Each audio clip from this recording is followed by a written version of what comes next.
Those of you who are long-time watchers of the channel would know I'm a big fan of the Tesla Semi. I believe it will change trucking, make Tesla billions of dollars. In fact, not just Tesla, but other automakers making electric trucks will make billions as well. And it will disrupt one of the biggest industries in the world. Trucks are massive. A lot of money goes into trucks.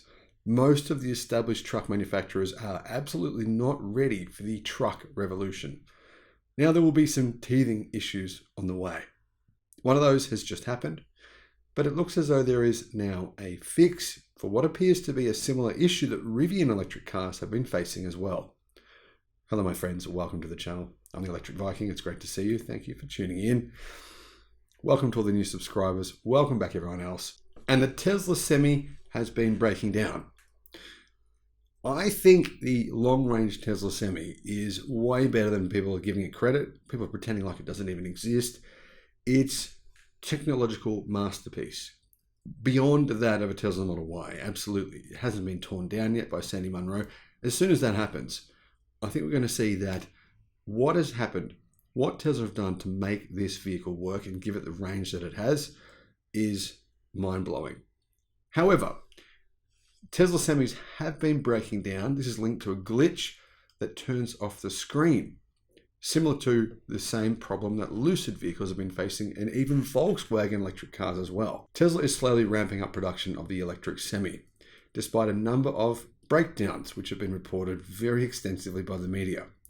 One source says that the reason those incidents have happened is because of malfunctioning screens that relay important driver information. I mean, without the screen, you don't know what's going on, you don't know what speed you're going, pretty hard to drive.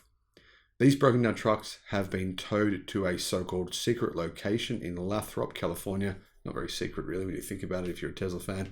And that's where they've been fixed, had the software issue fixed, I believe.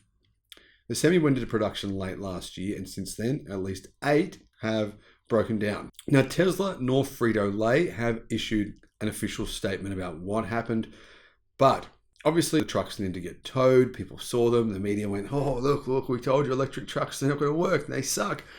Tesla can't make it an electric truck. It's too hard. And yeah, obviously this is a pretty minor thing to have happen.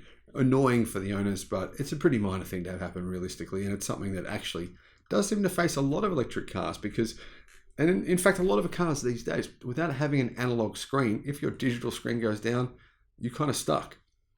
Tesla already says that the screens will flicker or turn off altogether, and that's the reason that the Semis have been breaking down. Here's what they said. According to a source close to the operation in Modesto, drivers are pulling over their Semis as a precaution as the glitch is causing the dash screens and lights on those screens to flicker and sometimes turn off. They don't know what to do, and the person who did not want to be identified said they just pulled over and then they get towed. So the Semis aren't actually breaking down, technically, but of course, it's understandable they don't want to drive it when the screen isn't working or when it's glitching. Generally, a non-functional screen that normally reports speed, safety warnings, battery level, and more would make any journey a bit riskier. From a driver's standpoint, it's likely less of an issue to simply pull over and wait for help, considering the many unknowns that come with such a new vehicle. The likelihood goes up if they're still hundreds of miles away from their destination. Now, to be fair, having a screen go down is annoying, absolutely. But I actually think if I was driving a truck, it would still be easy to drive one of these without the screen working at all than what it would be to drive a normal truck. Have you seen how many gears a normal truck has? What a pain in the ass that is to drive one of those. I mean, I remember being in a Semi here in Australia, and the guy told me he was shifting through the gears, and I was like, how many gears are there? And I think he said there was like 22 gears. 22 gears. Not to mention, have you seen how slow they are going up a hill? I mean, they are so slow on freeways, highways. You see them doing about 20 miles an hour, 30 kilometers an hour up some of the hills. That to me is quite dangerous when the traffic around them is doing 80 miles an hour, 120 kilometers an hour, that kind of speed. That's one of the things that I love about electric trucks in general, not just Teslas, but electric trucking in general. The motors can provide way more power than a diesel motor can. And all of that with a lot less noise.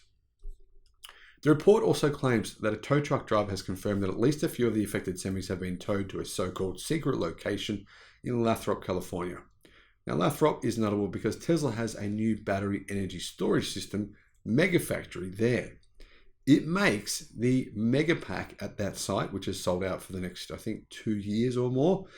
And it has all the diagnostic tools that would be needed to fix a glitch in one of the screens. It's probably the closest location to where these semis are actually driving on their routes. Now, I don't think this is a major issue at all. Having a screen glitch, it's probably some fuse or a switch somewhere, not a big deal. Annoying for Tesla though, annoying for the semi and its reputation. Will it affect sales? No. The only thing that's going to affect sales of this thing is Tesla's ability to manufacture them. Hopefully, they could make a lot, because the trucking industry is just so ripe for disruption. They are not taking electrification seriously. I don't think they know how to. It's harder than it sounds, as has been proven by Ford and everyone else in the automotive industry. At least Ford's actually being honest, disclosing they're making a 20,000 loss per car. Xpeng, 17,000 loss per car. Massive losses per car. NIO, the same thing. Trucking, electric cars, electric everything. It's harder than you think to make a profit. That is the key here. But electric trucks are definitely the future. And I'm pretty excited about them, actually. I hate the noise and the diesel smoke from trucks, the pollution, the noise pollution. It's something I'm going to be really happy to see go away. Let me know your thoughts in the comments. Thank you for watching. Bye-bye.